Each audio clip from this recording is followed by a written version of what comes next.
নমস্কার, কি খবর সবার? আমি শুভ্রজিৎ এবং আপনাদের সকলকে আরও একবার স্বাগত আমার চ্যানেল ফিল্মি চতুষ্কোণে। তো আমার হাতের হাল বেহাল বুঝতেই পারছেন, কিছুদিন ধরেই চলছে সেটা নিয়ে। তো তার মাঝখানে যতটা পারছি সময় বের করে আপনাদের সঙ্গে কিছু দেখা রিসেন্ট টাইমসের ফিল্ম বা ওয়েব সিরিজ বাকি আরও যা আনুষঙ্গিক রয়েছে সব কিছু নিয়ে কথা বলবার চেষ্টা করছি। তো আজকের বিষয় অবশ্যই থাম্বনেল দেখে বুঝতে পেরে গেছেন, হ্যাঁ, কুংফু পান্ডা 4 নিয়ে কথা বলবো। অলরেডি এই এই মাসের শুরুর দিকে নাহলে লাস্ট মান্থের এন্ডে ওয়ার্ল্ড ওয়াইড রিলিজ করে গেছিলো এবং এই 15 তারিখে ইন্ডিয়াতে রিলিজ করেছে এবং হিন্দি ডাবড ভার্সন অবশ্যই এসে এবং আমি সেই ভার্সনটাতেই দেখলাম। এবং প্রথমে বলে দিই, ডাবিং বেশ ভালো হয়েছে। হ্যাঁ, কিছু কিছু জায়গাতে আপনি মনে হবে যে এই জিনিসগুলো অ্যাকচুয়ালি চায়নার ওই কালচারের সঙ্গে যায় না, বাট হালকা কিছু ওই খাবারের রেফারেন্সে হালকা এদিক ওদিক করেছে। সেগুলো ছাড়া মোটামুটি ডাবিং স্লিক লাগে, স্মার্ট লাগে এবং ওভারঅল যদি বলি এনগেজিং এবং শুনতে ভালো লাগে। মানে একদম মোটা মোটা ডাবিং করেছে তা নয়, ডাবিংটা বেশ ধৈর্য নিয়ে সেটার সঙ্গে করেছে, বেশ ভালো লেগেছে। এবং যারা দেখেছেন ফার্স্ট পার্ট থেকে ফ্র্যাঞ্চাইজটা, তাদের জন্য বলি, ফার্স্ট পার্টে আমরা কি দেখেছি যে পো কীভাবে আউট অফ এনিহোয়ার সে হয়ে যায় সেই ড্রাগন ওয়ারিয়ার। পরের পার্ট বা সেকেন্ড পার্ট যেটা এসেছিলো, আই থিঙ্ক ফার্স্ট পার্টটা 8, সেকেন্ড পার্টটা 11, থার্ড পার্টটা 16 এবং 8 বছর পরে প্রায় ফোর্থ পার্টটা এলো। তো সেকেন্ড পার্ট আমরা দেখলাম যে পো কীভাবে পিসটাকে নিজের মাঝখানে আর্ন করলো, এবং থার্ড পার্টে এসে আমরা দেখলাম সে মাস্টার হয়ে উঠলো কুংফুর, এবং ফোর্থ পার্টে এসে তার এবার পালা, সে গ্র্যান্ড মাস্টার হওয়ার দিকে তাকে অ্যাটলিস্ট বলা হচ্ছে। বাট সে কোথাওটা গিয়ে নিজের সঙ্গে একটা ডুয়েল লড়ছে যে সে কি আদৌ সেটার যোগ্য, সে কি আদৌ সেটার জন্য এই মুহূর্তে রেডি রয়েছে। এই একটা পার্সোনাল ডুয়েল। এছাড়া একজন ভিলেনকে এখানে প্রতিটা পার্টে যেরকম কখনো টাইলনকে এসছে, কখনো শেন এসছে, বা থার্ড পার্টে আরেকজন ছিল, তো সেরকমই এখানে বা থার্ড পার্টে একটা গোড়া একটা একটা কাবিলা বা একটা কমিউনিটি ছিল তার এগেনস্টে। এখানে এখনও পর্যন্ত আমরা যা দেখেছি 3টে পার্টে যেরকম পাওয়ারফুল ভিলেন দেখেছি, সবাইকে এক জায়গাতে করলে যতটা পাওয়ার আসে, যতটা অ্যাস্টিউটনেস বা যতটা চতুরতা বা যতটা ধূর্ততা আসে, সবটা এক জায়গায় করলে যেরকম কিছু একটা শেপ পেতে পারে, সেরকম লেভেল একটা ভিলেন এখানে পোয়ের উল্টো দিকে রয়েছে। একদিকে তার ইনার সেলফের সঙ্গে তার নিজের ডুয়েল, যে সে আদৌ মানে গ্র্যান্ড মাস্টার হওয়ার দাবিদার বা সে সেটার জন্য কতটা রেডি সেটার একটা পয়েন্ট।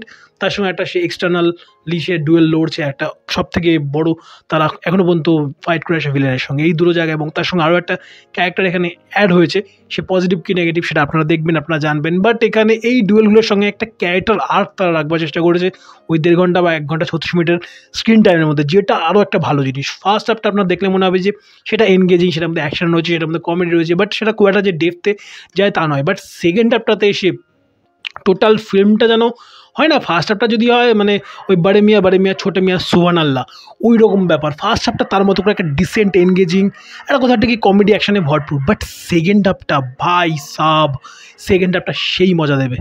সেকেন্ড হাফে একটা দুর্দান্ত একটা সেকেন্ড হাফে বলবো না, সব জায়গাতে হালকা হালকা করে তারা কমেন্ট্রি করে এসে সেকেন্ড হাফে একটা জায়গাতে আমরা পাই যে মহাভারতের একলব্য বলি কিংবা মহাভারতের কর্ণ বলি। হ্যাঁ, আপনারা ভাবছেন যে কুংফু পান্ডার সঙ্গে এগুলোর কি রিলেশন, অ্যাকচুয়ালি রিলেশন নেই। বাট এই তারা যেই ডিসক্রিমিনেশনটা তারা ফেস করেছে, এইরকম ডিসক্রিমিনেশনওয়ালা একটা ক্যারেক্টার আমরা সেকেন্ড হাফে আমরা পাই।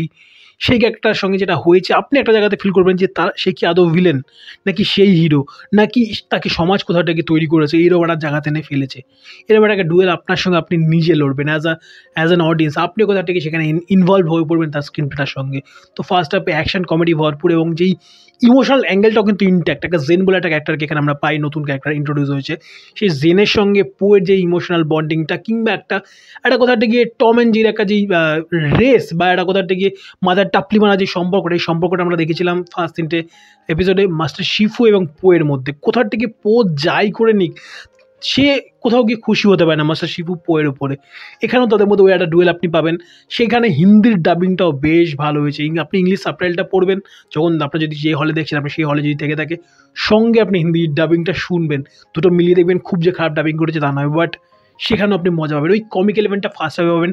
এবং হ্যাঁ, এখানে একটা জিনিস আমার পয়েন্ট, যেটা হ্যান্স জিমার মিউজিক করেছে, কিছু জায়গাতে মিউজিক খুব ভালো আপনাকে ফিল দেবে, ওই মানে একটা প্রপার পজ নেওয়া, একটা সাউন্ডের পরপর একটা চলছে, একটা সাউন্ড ট্রেন চলছে, ওই তারপর একটা ট্রেন চলে গেল প্ল্যাটফর্ম থেকে, যাওয়ার পরে যে শান্ত একটা কামনেস থাকে না, অদ্ভুত একটা কামনেস চলে আসে এখন। আপনি আপনি ভাগ দেওয়াটা মিস করেন, ওরকম একটা পজ একটা রয়েছে, একটা অ্যাকশন সিকোয়েন্সের মধ্যে আবার সাউন্ডের একটা ওঠানামা যেটা পাবেন, সেই জায়গাটা আপনার মনে হবে হ্যাঁ এখানে সাউন্ডের কাজ বেশ ভালো হয়েছে। বাট স্টিল হ্যান্সজিমারের কাছ থেকে আরও অনেক ভালো মিউজিক আমি অ্যাটলিস্ট এক্সপেক্ট করি। আমার এখনও পর্যন্ত হ্যান্সজিমারের বেস্ট এইরকম মানে কী বলবো, সুপারফিশিয়াল একটা প্রজেক্টে যদি লাগে, সেটা লেগেছিল আমার পায়ার্স অফ দ্য ক্যারিবিয়ানের ফোর্থ পার্টে, যেখানে মারমেড নিয়ে স্টোরিটা ছিল। দ্যাট ওয়াজ কমেন্ডেবল, মানে দুর্দান্ত মিউজিক লেগেছিল আমার ওখানে ওনার। তো এছাড়া অনেকে নোলানের প্রজেক্টগুলো বলবে, আমি ওই প্রজেক্টের পার্টে ঢুকছি না। আমি এরকম ফ্যান্টাসি ড্রামাগুলোর প্রসঙ্গে যদি আসি, তো এখানে মিউজিকটা ডিসেন্ট মিউজিক হয়েছে। তাছাড়া একটা শট রয়েছে চাঁদের সামনে একটা ড্রাগনের মতো একটা উঠে আসে, ওই শটটা আমার বেশ ভালো লেগেছে। এছাড়া একটা সেকেন্ড হাফে একটা অ্যাকশন আসে একটা শহরের মধ্যে একটা চেজিং সিন, ওই সিনটাতে একদিকে মিউজিক, একদিকে অ্যাকশন ডিজাইন এবং তার সঙ্গে কমেডিটাকে, মানে অ্যাকশন চলছে, সিরিয়াসনেস, তার মাঝে মাঝে কমেডিটাকে পুট করেছে। ওভারঅল ব্লেন্ডিংটা খুব ভালো হয়েছে। স্ক্রিন প্লে 1.5 ঘন্টা এনগেজ করে রাখবে, ভালো পারফরমেন্সেস, ভালো ইমোশনাল রাইটিং এবং অবশ্যই কিছু কিছু ভালো কমেন্ট্রি করে গিয়েছে। কিছু ডুয়েল আপনার মধ্যে দেখবেন আপনি, কিছু ডুয়েল আপনি নিজের সঙ্গে লড়বেন, নিজের সাইকির সঙ্গে, সবাই মিলে একটা প্যাসা ওয়াসুল film. But still this is not the best of this lot, বা এই 4টের মধ্যে এটা বেস্ট সিনেমা নয়, বাট তারপরে এই সিনেমাটাকে আপনি ইগনোর করতে পারবেন না, একটা ভালো আউটপুট হয়েছে। আমার ভালো লেগেছে। যারা এই ফ্র্যাঞ্চাইজির ফ্যান তারা অবশ্যই যান, গিয়ে দেখে আসুন সিনেমাটা আপনার নিকটবর্তী সিনেমা হল বা প্রেক্ষাগৃহে। যারা দেখেছেন অবশ্যই কমেন্ট বক্সে আপনাদের কেমন কী লেগেছে, এবং যারা 4টে পার্টি দেখে নিলেন তারা অবশ্যই কমেন্ট বক্সে আপনার বেস্ট কোনটা লেগেছে, এবং আমার মতামতের সঙ্গে আপনি কতটুকু সহমত পোষণ করেন, কি কতটুকু মানে তার কন্ট্রাডিক্টরি আপনার ফিল হয়েছে আমার মতামতের সঙ্গে আপনার মতামতটা অবশ্যই ভিডিও কমেন্ট বক্সে জানাতে ভুলবেন না। ভিডিও ভালো লাগছে লাইক, শেয়ার, সাবস্ক্রাইব, এবং আপনার পছন্দের এরকম সুপারফিশিয়াল অ্যানিমেশন ড্রামাগুলোর মধ্যে আপনার পছন্দের কোনটাকে। আমার এছাড়া টয় স্টোরি ভালো লাগে, এছাড়া আমার অনেক কিছু রয়েছে, এখন বকতে বসলে ওটা নিয়ে হয়তো 1-1.5 মিনিটের স্ক্রিন টাইম আমার এখানে ভিডিওর বেড়ে যাবে, তো সেটা প্রসঙ্গে যাচ্ছি না। কমেন্ট বক্সে আমরা সেটা আলোচনা করতেই পারি। অবশ্যই কমেন্ট বক্সে তার জন্য ডিটেলে সেটা নিয়ে আপনাকে কমেন্ট করে আমাকে জানাতে হবে। প্রথমবার দেখে থাকলে চ্যানেলকে সাবস্ক্রাইব করে পাশে থাকুন। Bye bye, good night.